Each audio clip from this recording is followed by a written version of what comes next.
فَمَن يَكْفُرْ بِالطَّاغُوتِ وَيُؤْمِن بِاللَّهِ فَقَدِ اسْتَمْسَكَ بِالْعُرْوَةِ الْوُثْقَىٰ لَا انفصام لَهَا وَاللَّهُ سَمِيعٌ عَلِيمٌ۔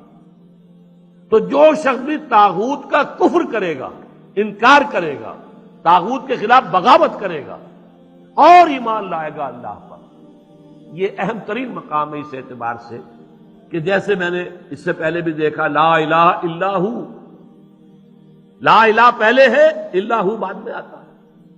نفی اس بات، اسی لیے بعض جو ہمارے سلسلے تصوف کے ہیں اس میں جو ذکر ہوتا ہے لا الہ الا اللہ، اسے نفی اس بات کا ذکر کہتے ہیں، لا الہ الا اللہ، الا پر وہ ضرب لگاتے ہیں قلب کے اوپر، جس سے ایک خاص قسم کی کیفیت پیدا ہوتی ہے، ایک نفسیاتی کیفیت حاصل ہوتی ہے۔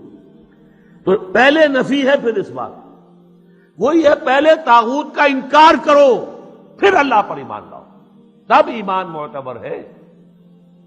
طاغوت کسے کہتے ہیں؟ طغا سے بنا ہے، طغا طغیانی، دریا اپنے حدود کے اندر بہ رہا ہے لیکن اب یہ کہ اس کی پانی ادھر چھلک گیا ہے، اپنے حدود سے کناروں سے نکل گیا، اسے کیا کہتے ہیں؟ طغیانی، طغیانی آئی ہوئی ہے، طغیانی۔ تو انسان کا اور جنوں کا مقام کیا ہے؟ وما خلقت الجن والانس الا لیعبدون، میں نے نہیں پیدا کیا جنوں اور انسانوں کو مگر اس لیے کہ میری بندگی کرے۔ جو حد بندگی سے تجاوز کرے گا وہ طاغوت ہے، چاہے وہ ایک فرد ہو، کوئی ادارہ ہو، کوئی ریاست ہو۔ میں نے یہ تین چیزیں گن دی ہیں۔ انفرادی حیثیت سے میں اپنے حد بندگی سے تجاوز کرتا ہوں، اگر زندگی آمد برائے بندگی، زندگی بے بندگی شرمندگی، اگر میں حد بندگی سے تجاوز کر گیا تو میں طاغوت ہوں۔ کوئی ادارہ آپ نے بنایا ایسا جس میں لمیٹیشن نہیں ہے اللہ کے احکام کی، بلکہ اس کے اندر آپ نے اپنی اتھارٹی جو ہے وہ بڑی مطلق رکھی ہوئی ہے، طاغوت ہے۔ ریاست آپ نے قائم کی، حاکمیت عوام کے لیے یا حاکمیت کسی ایک خاندان کے لیے، وہی طاغوت ہے۔ اس کی نفی، اس کا انکار، اس کے خلاف بغاوت کر کے ایمان لاؤ گے تو ایمان معتبر ہے۔ اور اگر طاغوت سے دوستی بھی چل رہی ہے، طاغوت کی چاکری بھی ہو رہی ہے، انگریز کی ملازمت بھی کر رہے ہیں، انگریز کی فوج میں شامل ہو کر خانہ کعبہ پر جا کر گولیاں بھی چلا رہے ہیں، انگریز کی فوج میں شریک ہو کر اور جنرل ایلن بی کو یروشلم کا قبضہ لے کر دے رہے ہیں، لیکن ساتھ ہی تہجد بھی پڑھ رہے ہیں۔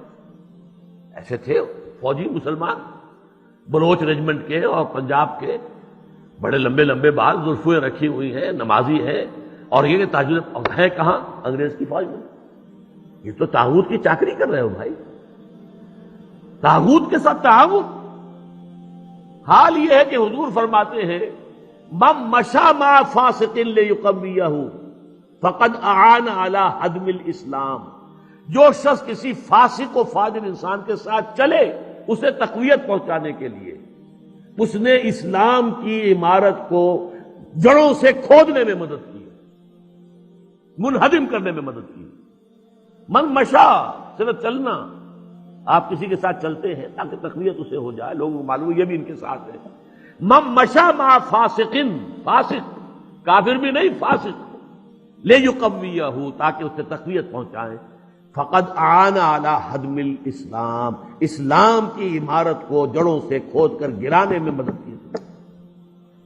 ایک اور حدیث میں آیا اذا مدح الفاسق، جب کسی فاسق کی مدح کی جاتی ہے غضب اللہ تعالی واہتز لہ العرش، اللہ تعالیٰ انتہائی غضبناک ہوتے ہیں اس درجے کہ عرش کانپنے لگتا ہے،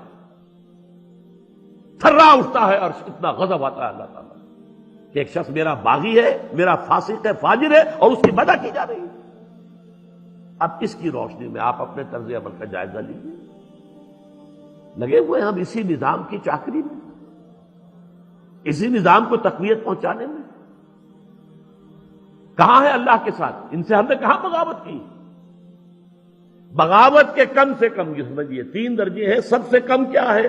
نظام سے شدید نفرت ہو، ترک تعاون ہو، ترک موالات ہو، یہ نیگیٹو حصہ ہے صرف۔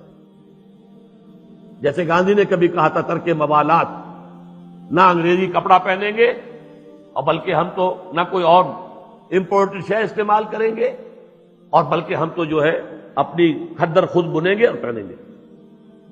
ترک موالات، ترک تعاون، عدم تعاون، یہ پہلا درجہ ہے۔